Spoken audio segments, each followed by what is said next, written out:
आज तो मुझे मेरे हस्बैंड को सरप्राइज देनी थी, उनको ही पूछ लिया मैं dress.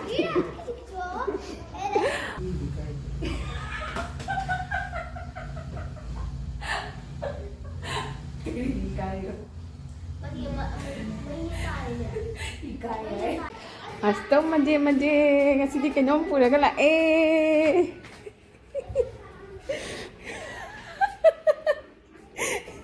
Do. Happy birthday to you. Adam phone tawre. Aina are. Haji tana hangamba address to ni haidana. Surprise ko mong kai. Surprise fail ho re. Do sigala ireba ko. Haidi adum aina tawbibanda mati tawbinu haida mati tawningdeda. Ado Wow. Pencil fadide. Isi semutalo aduga New Year gi sisena New Year gi warani aduga sisena natawani macha toni tumi myam asichu koida hadi pitupina adum tawbanebako hadi mayapuna magisu dumaina oiba chakhotpa habdo binarasi handam ki chahi ko tekta kaidaba leipang mara tappa ingba chikpa taru tawuda mangol oiba phaba to oiba ko ado handaki fataba handak chahina loiba siga loipunamak loi khrachanu chat khrachanu anobo chahi sidi afaba purak poisanu ishwar mana su chanbi boisanu ko ha dere मुझे हमको जहाँ माँ वहाँ पे क्या है आज तो मुझे मेरे हस्बैंड को सरप्राइज देनी थी, उनको ही पूछ लिया मैं ड्रेस। अब कुछ नहीं बताना है ना, ठीक है चलो थैंक यू। आज तो मजे मजे ngasi kanyom puraga lae.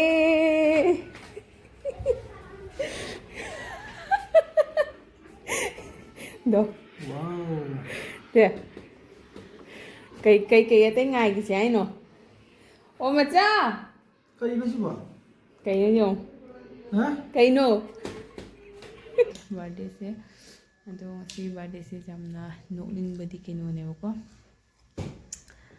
Aina order tawraga kara surprise pike haina roll call chatkhre da.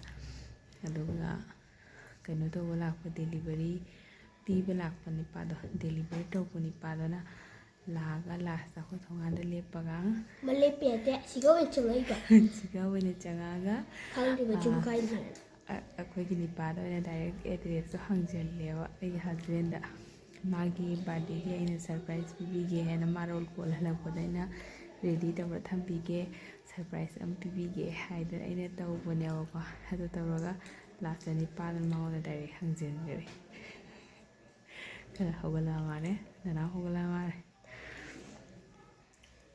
No ने हाय दोला do adi aine gali number do ina soina hapjingare ko 13 akhoi si gali number se 13 ne ba ado ina 13 hapjallaba ado ni pada ni gali number 13 se kadai do no na hai duga akoi gisina di 13 to sine te si di 13 to na so de ni ai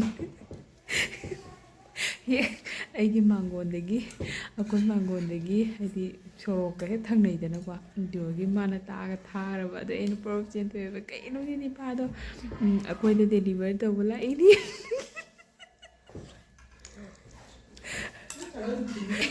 ni pa do phone tawre aina are haji tana hangamba address to ni haidana surprise ko mong kai surprise fail ho re do sigala ireba ko haidi adum aina tawbibanda mati tawbinu haida mati tawningdeda ado aina ne adum aigisu tawbibaduga adum aina tawbibanida aina tawjaningba haitare adugi sigala ire ado manungse hangdoktriyeba ko do surprise ti fail ho re लाइदसु Saina आंगंबा हाइरु खरा कटलेबको मालिस हाइरु ना सादैसा खोइदुम लदु คนตรงนั้นแหละ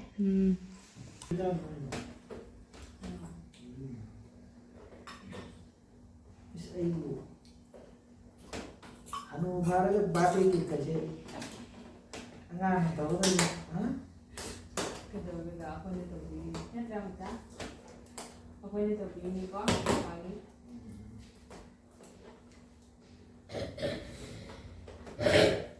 Araw daw ba na?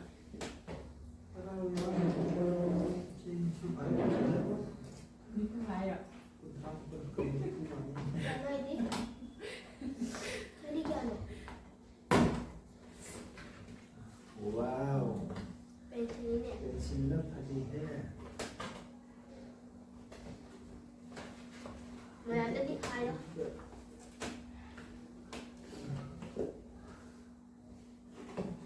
Ama, sige, hide ko yun. Cake with love. Kaya. puro ka sila pinan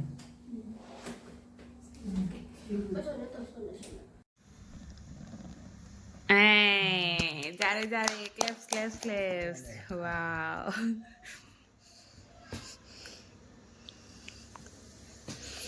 क्या छोटा cake ना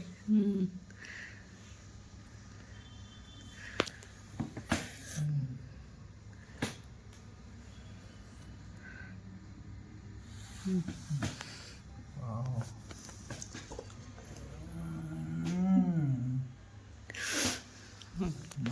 Papada bindiro. Ayun bige. Kasi siya thalag. Ayun bigyan ko.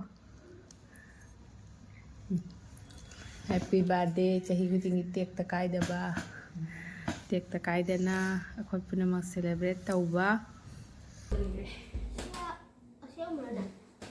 Si.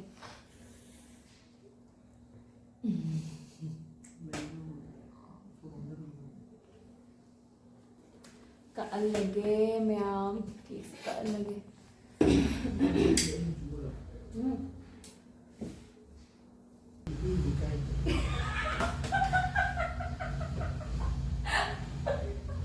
Hikayo. Pati may hikayo niya. Hikayo May eh. hikayo niya. Ano dito?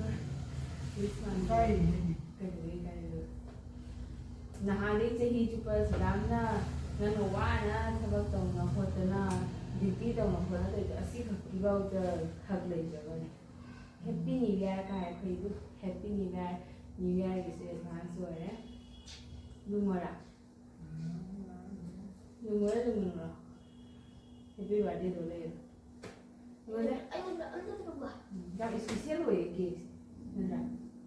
buka buka Happy birthday hai. Happy birthday to you. Happy birthday to you. Happy birthday, dear Papa. May I bless you. May God bless you. Papa to kiss the wheel.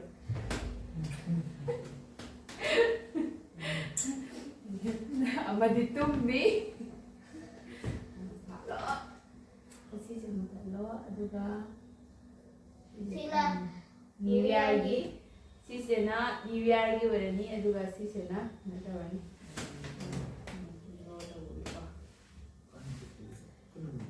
Siya mo kasi kamo mo talo. Dale, claps. Wow.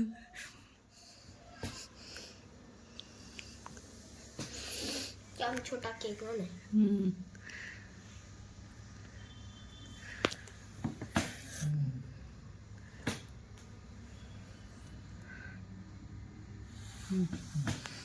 wow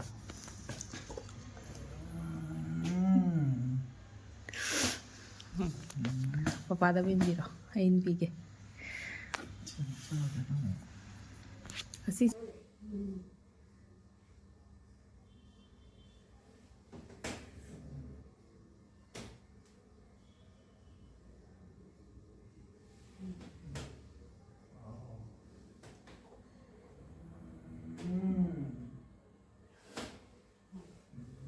ꯄꯥꯗ ꯃꯤꯡꯗꯣ ꯑꯩ ꯄꯤꯒꯦ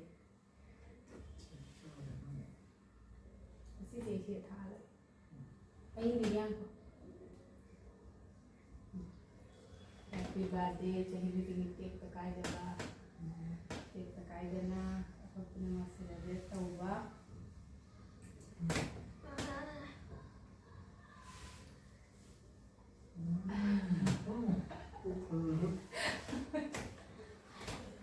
Ani sila cook khali.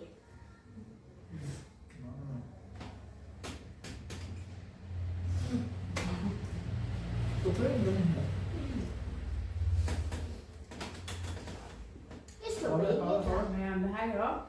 Bye. Happy New Year. Happy New Year. Yes. Nhạc thằng nhẽ đi vào bài bài đi đã. Cháu chị đi. Chồng đi. Happy New Year advance. Ma'am, put them up. Advance cho nha. Happy New Year.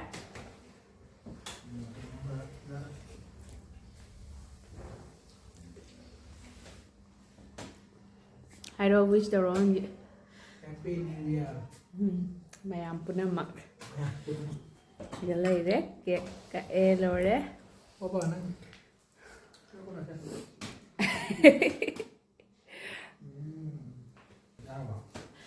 Dạ đấy. Ma'am, asisu adum akoy ta pitrupik na adum tawbani akoy ta macha toni tu mi ma'am asisu akoy ta hadi pitrupik na adum tawbani bako hadi jam si na ke su jam si rame chocolate ke ni yam si rame ado candle se ama thalaga ama muthatre si se new year changa bani na new year gi oina mangan thoalaga thamme ado china mayam su happy new year advance oina handaki chahi sidi awana makhal mathel mayam thengnare ko aduga anogo chahi lakpasidi tek ta kaidaba nungai khaba positive to oiba afabata oiba adai tau tawda mai pakpa oina lakpa oirasanu isordasu thauni rasi ado isnaw mayam su adumaina hadi mayam punamagi su dumaina oiba chakhot pa habdo binarasi handam ki chahi sidi ko tek ta kaidaba leipak mara tappa ingba chikpa tawda mangol oiba afabata oiba ko ado handaki fataba handak chahina loiba siga loi punamak loi khrasanu chat khrasanu anobo chahi sidi afaba purakpoisanu ishor mana su chanbi boisanu ko asi haraga ai swaisida loisalage mayam punamak thank you so much now mayam support tobio support tobo lepino koi family gi mai kai dagi happy new year Happy New Year. bye bye sa tong mutum me jaudre